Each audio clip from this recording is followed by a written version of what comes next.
Okay, so we're on set here for Viv Magazine's first motion cover. And it's quite exciting because it's the first time we're doing editorial content with the iPad in mind.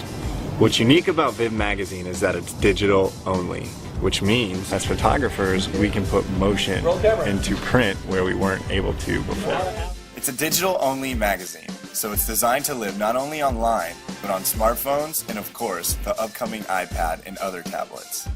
This is our first animated cover. We've done small animation on the cover, but nothing to this extent. This is just going to blow the socks off of anything we've ever done. On top of this, we are creating a living art interactive motion spread, shot with the Red camera's new Epic Mysterium X sensor. It's really exciting because we're going to be able to capture the energy of a still life fashion shoot with the motion of a blockbuster. We are now teaming up with award-winning visual effects artists Corey Strasburger and Ming Sheng.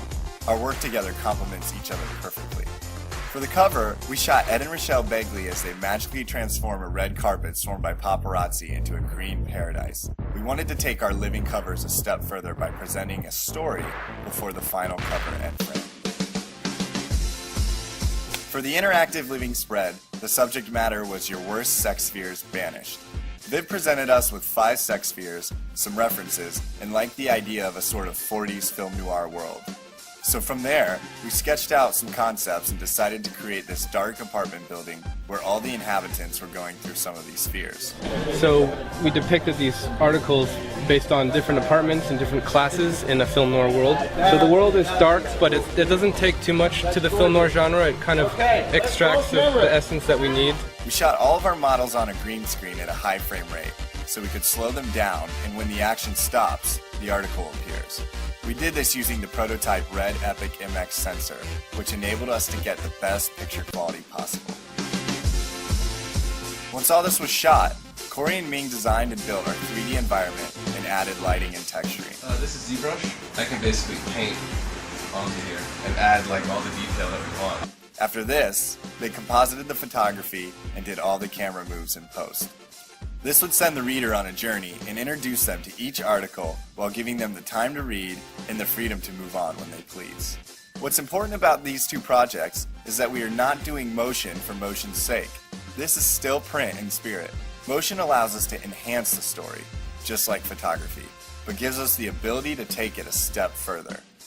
The iPad will be out in mere weeks, where our cover and spread will live. The tablets provide great potential. Time, Wired, and others have already done a great job at innovating the crossover from print to digital. Tablets offer the chance to send print into a new era, as long as it's done right. It will be very easy for content creators to put motion into magazines and books. But what is important is that it works to serve the bigger story.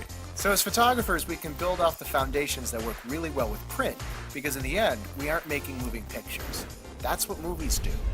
We're creating pictures that move. Make sure you check out alexhenry.com/iPad to see the work in its entirety.